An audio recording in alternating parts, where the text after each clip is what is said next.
एक सवाल की गुंजाइश है। मैं सिख भाई से कहना चाहता हूं कि आप अपना सवाल मुख्तसर तौर पर और शॉर्ट में करें। मैं कहूँगा, मेरा ये सवाल ये है कि हमारे सिख धर्म और हिंदू धर्म में जानवर का गोश्त खाना सख्त मना है। गुरु नानक साहब ने एकदम सख्त मनाही दी है। लेकिन मैं ये जानना चाहता हूँ कि आपके कुरान में भी इस तरह कहा गया है कि आप जानवर का गोश्त खा सकते हैं? भाई साहब, वक्त खत्म होने की वजह से हमें लिहाज रखना चाहिए।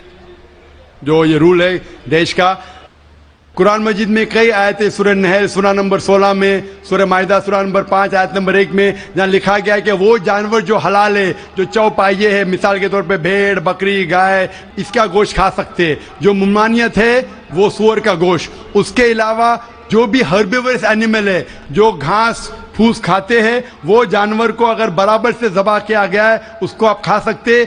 और मालूमात के लिए आप मेरा डिबेट देखिए।